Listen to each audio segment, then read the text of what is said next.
Marie-Ève, pourquoi est-ce qu'on parle si peu des émotions dans le milieu des affaires? On parle pas beaucoup des émotions dans le milieu des affaires parce que les émotions, c'est inconfortable. Que les émotions sont associées à l'inconnu, à tout ce qui est très imprévisible. On ne sait pas trop quoi faire avec. Notre éducation, on nous a pas nécessairement appris ce que c'était une émotion, quoi faire avec. Donc, quand on arrive sur le marché du travail et on est avec des collègues, et d'autant plus en position de leadership, on doit apprendre à nous bien se gérer et ensuite être solide puis être capable d'aider les autres à se gérer aussi. Ça devient hyper compliqué. Donc, on en parle peu parce qu'en fait, ben, c'est beaucoup plus simple de ne pas en parler. Puis au final, l'émotion, emotion en anglais. Le E pour énergie et motion pour mouvement. Donc, pour faire simple, les émotions, c'est de l'énergie en mouvement. Et donc, ce qui fait en sorte qu'on en parle peu, c'est qu'on est beaucoup dans le milieu des affaires, dans notre tête, dans notre mental. On va se définir des objectifs qui vont nous amener à avancer, à avoir des résultats. Mais sur le chemin, il faut jamais oublier que c'est des humains qui se mettent en mouvement. Donc, on peut pas séparer les objectifs des humains et souvent, on sait pas nécessairement nous-mêmes comment on se sent. On prend peu de recul. Il y a tellement de pression à atteindre les objectifs. On est beaucoup dans la performance que ça fait en sorte qu'on est pris dans notre mental. On avance de façon très mécanique, très automatisée. D'autant plus aujourd'hui avec l'intelligence artificielle, ça met de plus en plus en lumière que c'est important de garder en tête les émotions. Si je suis pas connectée à mes émotions, je vais avoir de la difficulté à comprendre les décisions que j'ai prises, si elles étaient bonnes pour moi ou pas, ou même de pouvoir prendre des décisions. Souvent, quand on est pris dans un objectif, on n'a pas de résultat, on ne sait pas quoi faire par la suite, ou même de définir un plan d'action quand on tourne en rond, on ne se cachera pas, c'est souvent parce qu'il y a un défi humain qui est derrière. Quelle est la différence entre travailler ses émotions avec un coach plutôt qu'un autre professionnel? Travailler ses émotions, ça se fait de différentes façons, évidemment. Il y a toutes sortes de techniques, mais il y a aussi différents professionnels qui peuvent nous aider sur cette thématique-là. Ce qui est important de garder en tête, c'est que quand on est en coaching, on est dans un espace qui est dans le moment présent et on va être tourné vers l'avenir. Donc, l'idée, c'est de se dire comment aujourd'hui je me sens sur mon objectif. Est-ce que cet objectif-là, justement, il est stimulant? Est-ce que je pense prendre plaisir? Est-ce que je sens qu'il y a des résistances? Donc, c'est d'aller voir pour soi en coaching comment je me sens par rapport à cet objectif-là et comment je veux me sentir dans le futur une fois que je vais atteindre cet objectif-là. Si, sur le chemin, je me rends compte qu'il y a beaucoup de résistance, que j'ai besoin d'aller revisiter finalement peut-être plus le passé, s'il y a eu des traumatismes ou des blessures qui sont profondes. Donc, peut-être qu'un autre professionnel qu'un coach pourrait être nécessaire. Quand on vient en coaching, le degré de, je vais dire, souffrance ou de douleur est important à garder en compte. Et souvent, les meilleurs résultats, franchement, se font avec plusieurs professionnels, même en parallèle. Il y a plusieurs entrepreneurs qui viennent me voir en me posant la question. Ben, en fait, est-ce que je devrais plutôt être en coaching? Est-ce que je devrais être en thérapie?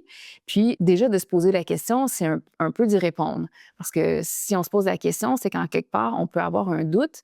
Puis le meilleur conseil que je pourrais te donner, c'est d'essayer, c'est de le faire, c'est de voir qu'est-ce qui va nous correspondre le mieux aussi. À ton avis, pourquoi les émotions font-elles aussi peur aux entrepreneurs? Les émotions font peur parce que souvent, on ne sait pas quoi faire avec. Une des erreurs qu'on va faire, c'est de pas prendre le temps de les écouter. J'aime bien penser aux émotions un peu comme ta meilleure amie. Quand elle n'a pas de nouvelles, elle vient chez toi, elle cogne à la porte. Si tu réponds pas, elle va revenir. Mais évidemment, ta meilleure amie, elle se soucie de toi et comme tu es importante à ses yeux, elle va essayer de cogner plus fort et voir passer par d'autres moyens de te rejoindre. Donc, les émotions, c'est exactement la même chose. Si l'émotion est présente et que tu l'écoutes pas, elle va revenir jusqu'à temps que tu répondes. Les émotions, c'est exactement comme la meilleure amie qui n'a pas de nouvelles et qui veut savoir qu'est-ce qui se passe. Les émotions font peur parce qu'on a peur de perdre notre crédibilité. C'est pas rare qu'on entend, surtout pour une femme, ah, elle est trop émotive. C'est comme si avoir des émotions, c'était une faiblesse, c'est pas bien perçu et donc on va salir un peu la crédibilité. Comme si un leader, un entrepreneur devait ne pas avoir d'émotions. Puis en fait, ben, ça n'existe pas. Quand on n'a pas d'émotions, on n'est pas en vie. Donc l'idée, c'est pas d'avoir peur des émotions. Au contraire, ce serait d'avoir peur de ne pas en avoir. Parce que si on prend pour acquis qu'un entrepreneur, c'est un humain et donc qu'il va avoir des émotions, c'est l'énergie qu'on va y mettre pour pas avoir d'émotions, donc de les contrôler, qui va faire en sorte qu'on va perdre notre crédibilité. Parce que la communication, il y a une petite partie de la communication verbale, mais tout le reste de la communication est non verbale et dans notre énergie. Et comme les émotions, c'est de l'énergie en mouvement, nécessairement, je vais communiquer par mon non-verbal qu'est-ce qui se passe à l'intérieur. Et donc, si j'essaie de camoufler ces émotions-là, bien, nécessairement, ça va se ressentir. Donc, pour un entrepreneur qui a peur de ses émotions, ce que je lui dirais, c'est arrête d'essayer de les contrôler, en fait. Plus tu essaies de les contrôler, plus ça paraît, plus on voit qu'il y a un malaise et moins on va avoir de crédibilité, ce qui fait sens au final. À quel moment les émotions entrent-elles vraiment en jeu dans le parcours entrepreneurial? Quand on est un entrepreneur, c'est un peu les montagnes russes. Il y a des moments clés, par contre, où on peut avoir plus d'intensité. Une de ces phases-là, c'est quand on prend des décisions. Quand on prend des décisions, c'est beaucoup la peur qui peut être présente. Peur de se tromper, peur du succès, peur de l'échec, du regard des autres. Donc, quand on prend une décision importante, c'est important de se questionner dans quelle énergie est-ce qu'on la fait. Parce que plus on va être dans la peur, plus on va teinter nos décisions de cette énergie-là. Une fois que les décisions importantes sont prises, il y a un moment qui est avant de se mettre en action, qui est lié à la motivation. Donc, avant de se mettre en action sur un projet ou d'activer un objectif, l'émotion, c'est est-ce que je suis engagée? Est-ce que je suis motivée? Est-ce que j'en ai vraiment envie? Et le danger, ce serait de vouloir toujours être motivé, parce que la motivation, en fait, ça se génère. Donc, ça va être important de trouver un équilibre entre ben aujourd'hui, je suis pas nécessairement motivée et en même temps, quand je vais me mettre dans l'action, peut-être que je vais pouvoir prendre plaisir. Ou est-ce que finalement, ça fait plusieurs jours que je me mets en action et la motivation n'est pas là?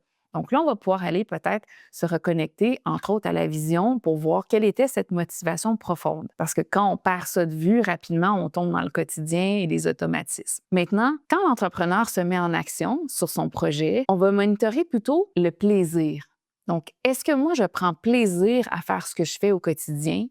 Et ça va être un indicateur hyper important. Donc, si je ne prends pas de plaisir, peut-être que je suis trop hors de ma zone de confort. Et si c'est le cas, je ne vais pas prendre plaisir et peut-être que je devrais me ramener légèrement plus dans mes compétences, dans ma zone de génie. Souvent, comme entrepreneur, on va avoir tendance à porter beaucoup sur nos épaules, mener très large et finalement, on ne prend plus plaisir parce que il y a tellement de choses qu'on est en train de faire qui finalement ne nous plaisent pas qu'on tombe dans notre mental, puis ça devient plutôt désagréable. Une fois qu'on a complété un objectif ou qu'on a des résultats, souvent, l'émotion qui va être présente, c'est soit la satisfaction ou l'insatisfaction. Donc, une émotion que je vois qui est souvent présente chez les entrepreneurs qui viennent me voir, c'est la frustration, en fait, parce qu'ils tournent en rond, ils ont défini souvent un plan de match, un plan stratégique, des objectifs, tout est bien ficelé. Et malgré tout ça, les résultats ne sont pas là. Donc, la frustration va être là. C'est important de comprendre que la frustration, elle provient des résultats, en fait. Donc, c'est de voir qu'est-ce qui a déjà été mis en place, est-ce que j'ai fait les apprentissages en lien avec ça, puis d'être capable à chaque fois de comprendre qu'est-ce qui se passe, quel est le message derrière et comment je peux accepter que cette émotion, elle est là. Une des erreurs que je vois fréquemment chez les entrepreneurs, c'est qu'on essaie rapidement de faire comme si on avait passé au travers de l'émotion. Donc, il y a une frustration, mais on ne devrait pas être frustré parce que ben, on a déjà du succès, par exemple. Donc, j'avais une cliente comme ça qui vient vers moi, une entrepreneur qui avait déjà un succès avec son entreprise. Et puis, elle n'osait pas dire, en fait, qu'elle était insatisfaite des résultats parce qu'elle se disait, ben, je me plains un peu le ventre plein. Ah, j'ai déjà du succès.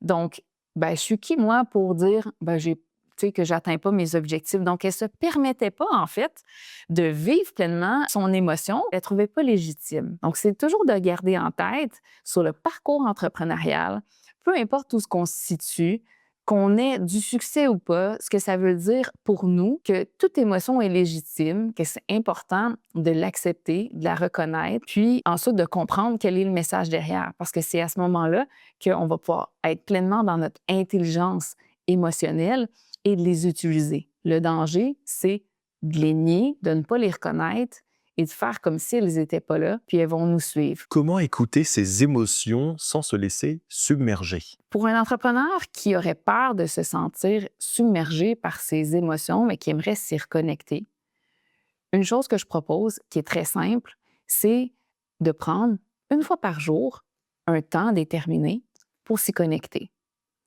Disons 5 minutes par jour, je vais prendre un papier, un crayon, je vais écrire comment je me sens. Puis quand c'est terminé, quand la cloche sonne, après 5 minutes, j'arrête tout simplement. C'est moi qui donne la direction et donc, comme j'ai ce contrôle, ça me permet de voir comment je me sens et le lendemain, j'y reviens. C'est une façon très simple. Une autre façon pour un entrepreneur de se connecter à ses émotions sans se laisser submerger, pour moi, ça va être d'être pleinement dans son corps. C'est-à-dire, plutôt que de intellectualiser l'émotion, ça va être plutôt, par exemple, de faire du sport ou d'aller marcher pour faire connecter autant l'hémisphère droit que l'hémisphère gauche dans notre cerveau. Donc, on a une partie qui est plus rationnelle, puis on a une partie qui est plus émotive, plus créative. Et le fait, par exemple, de marcher, de faire du sport, va nous ramener dans notre corps. Et c'est aussi par là qu'on va être en mesure de se connecter à ses émotions. Puisque les émotions, c'est emotion, de l'énergie en mouvement, bien, l'idée pour se connecter à ses émotions sans se laisser submerger et donc de tomber trop dans l'hyper-rationalisation, ça va être d'aller dans son corps pour pouvoir faire bouger l'énergie. Donc, c'est une autre façon relativement simple de le faire. Donc, pour un entrepreneur qui aimerait se reconnecter à ses émotions sans se sentir submergé par l'émotion, ce que je lui proposerais de façon très simple, c'est quand il ressent une émotion, d'en être conscient déjà, première étape, de se connecter à son corps et rapidement de se détacher. Donc, de reconnaître qu'il y a une émotion et de ne pas faire comme si c'était moi l'émotion. Donc, si je suis en colère, ben, c'est pas moi la colère. Il y a quelque chose qui se passe à l'intérieur de moi et c'est de l'énergie. Et comment je peux faire en sorte de l'extérioriser? Même, je pourrais me dire, ben, ici, même, je la mets dans ma main, la colère, elle est là, et je me détache. Parce qu'au final, on n'est pas nécessairement cette émotion-là. On la vit, elle est de passage. On peut aussi se dire que quand on est fatigué, on peut exacerber ses émotions et finalement prendre les mauvaises décisions. Comment on peut réussir à faire la part des choses entre, en fait, cette émotion-là, je l'ai parce que je suis fatigué ou je l'ai parce qu'il y a quelque chose qui m'a contrarié, par exemple. Comment j'arrive à faire la différence, se poser, puis de prendre du recul, puis surtout de revenir dans son corps? Parce qu'en fait, si je suis pas en mesure de comprendre qu'est-ce qu'elle veut dire, cette émotion-là, la majorité du temps, je suis fatiguée, j'ai pas fait en sorte de répondre à mes besoins de base. Quand un entrepreneur vit une émotion qui est inconfortable ou qui est désagréable, c'est vrai que c'est pas toujours évident. On peut, premièrement, en prendre conscience, puis comprendre que là, ben, je suis sous pression, puis j'ai de la résistance. L'erreur, ce serait de se dire, en fait, c'est toujours moi le problème. Qu'est-ce que je devrais comprendre? C'est quoi le message derrière? Peut-être que j'ai pas bien fait. Puis là, je finis par m'acharner à essayer de comprendre cette émotion-là, quand au final, ce que j'avais peut-être besoin, c'était de revenir à mes besoins de base. Est-ce que j'ai bien mangé? Est-ce que j'ai bien dormi? Est-ce que c'est la fatigue? Mais aussi, est-ce que finalement, je suis pas un peu trop obsédée? Donc, est-ce que je suis en train finalement de m'acharner? Les besoins, ils sont pas juste professionnels. Quand j'essaie d'atteindre un objectif professionnel, mais que je ne fais que travailler, bien évidemment, j'ai plus d'espace pour réfléchir. Donc, souvent, ce que je vais conseiller à un entrepreneur qui est dans une émotion qui perdure puis qui est désagréable, je vais lui conseiller de prendre du recul puis d'aller voir quel autre besoin autre que professionnel peut être comblé. Est-ce que ta vie hors professionnelle, elle est agréable? J'ai déjà posé une question très similaire à une cliente. C'est difficile des fois à recevoir, mais on parlait beaucoup du professionnel. Je lui ai posé la question, j'ai dit, mais en dehors du travail, est-ce que ta vie, tu l'aimes? Est-ce que c'est agréable? Puis elle m'a répondu très rapidement, ben en fait, non, je ne fais que travailler présentement. J'ai l'impression que j'arrive pas à trouver des solutions, que tout est problématique. Mais souvent, ça, c'est le signe qu'à l'extérieur de ta problématique actuelle, il y a juste besoin d'espace. Donc, pour être capable de faire la différence, ben, je propose toujours de prendre du recul, puis de voir au final, c'est quoi les besoins autres que dans mon objectif et dans mes critères. Comment je peux arrêter peut-être de juste m'obstiner, puis m'acharner, puis de lâcher prise finalement. Parce que des fois, il s'agit de ça aussi. Et c'est ce que je vais faire. Je vais lâcher prise et je vais terminer la vidéo.